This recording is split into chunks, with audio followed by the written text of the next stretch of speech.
Okay, so there we go. I promised I'd watch For Your Eyes Only, and I just did. It's an interesting film. It's an interesting Bond film. It has a lot of very good moments.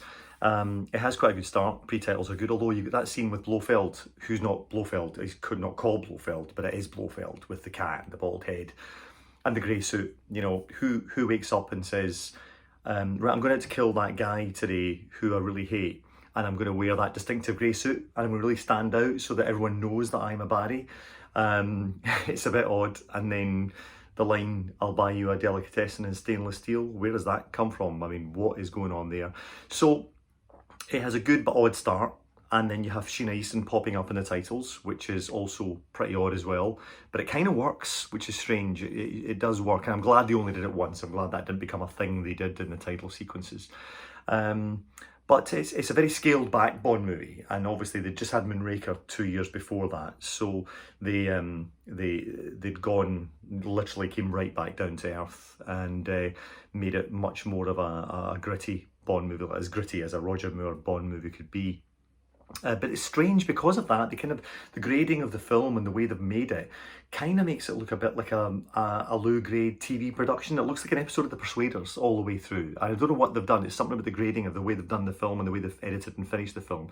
It has a kind of odd look to it, and particularly in the final scenes, which is the top of St Cyril's and this wonderful high sort of spear mountain in Greece.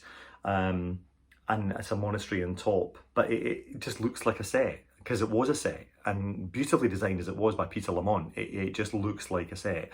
This is an odd film for a few reasons. It has Noem, the only Bond film to have Noem in it. Bernard Lee had died between the filming of Moonraker and For Your Eyes Only, so they went with James Villiers as the Chief of Staff. We presume is Bill Tanner, but never named. And it's fine, but it's odd having Noem, that transitional Bond. Odd memory with this that sparked that. I was sure was the case, and I checked the dates, and I'm pretty sure, I'm 99% sure that I saw this film on the day that Charles and Diana got married, when I was about 13 or 5. Was I 5? I'm not sure. Maybe I was 13, maybe I was 5. I don't know. It depends what Wikipedia page you're looking at. And there's a moment actually in this. There's a scene at the start where one of the early killers gets killed in a poolside scene.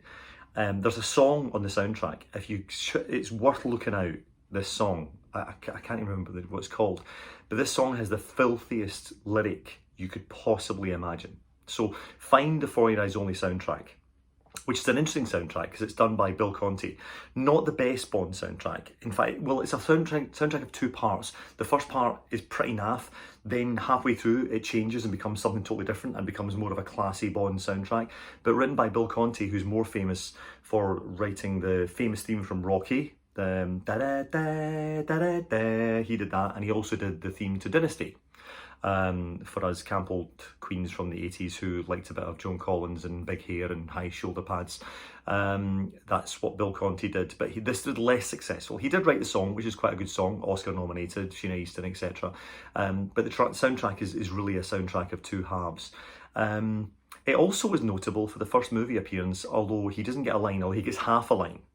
The first movie appearance of Tyrion Lannister, none other than Charles Dance, appears in this film as a henchman to Christatos, and he is in several key scenes but doesn't really get much dialogue, and just before he's killed he gets a "get in the car," but he doesn't even get to say that, barely.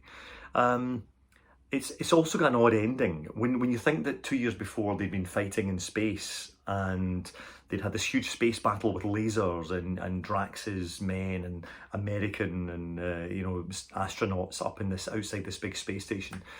And Scott Agnew, my good friend and stand-up comedian, commented that and pointed out that the finale of this Bond movie, the big finale of this Bond movie, is basically 2 pensioners fighting over an Amstrad.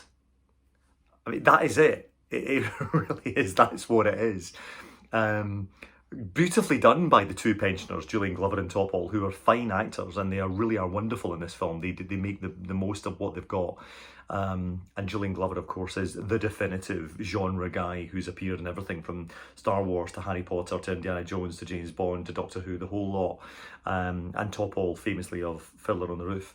But in this one, the finale is less than spectacular, and doesn't really work. But it does have the single most cringeworthy, embarrassing, awful moment in any Bond movie, and maybe even in film history. And that is the scene at the end where they, for some bizarre reason, decided that they would patch through to number 10 Downing Street and have Janet Brown, who was a 70s impressionist, I'm using the term impressionist very loosely, doing Margaret Thatcher at the end. And these things, the Bond movies have always done that. They've always synced in with the zeitgeist of the moment. But this was the one time it really, really jarred, and it dates the film in a spectacularly bad way. And it's an awful scene, and it really, really doesn't work. Apparently it got great laughs at the time. I'm sure it did in cinemas. I'm sure everyone guffawed and looked at it and thought, oh, there's Janet Brown doing Margaret Thatcher. But now, no, it really, really, really, really doesn't work. But as an overall film, it's entertaining. I was never bored, even in the underwater scenes, which I notoriously find really boring, because I find Thunderball really boring, and underwater action just doesn't work. And this one, John Glenn, who I have interviewed and met, and he's a lovely man, and I've actually had a pint with him, who directed this film, and he really, really makes the underwater scenes work. So despite its overall appeal, which seems to be kind of limited, it doesn't feature very highly among polls of Bond movies. It is an interesting Bond movie, and it does actually entertain, and you walk away thinking, yeah, that was reasonably fine. That was okay. I wasn't bothered at any point by that. So yeah, so it's one of these 7.5 out of 10 Bond movies, maybe 7 out of 10, and it works. So yeah, all over, well done, and I quite enjoyed it. I wonder what will happen next. We'll see.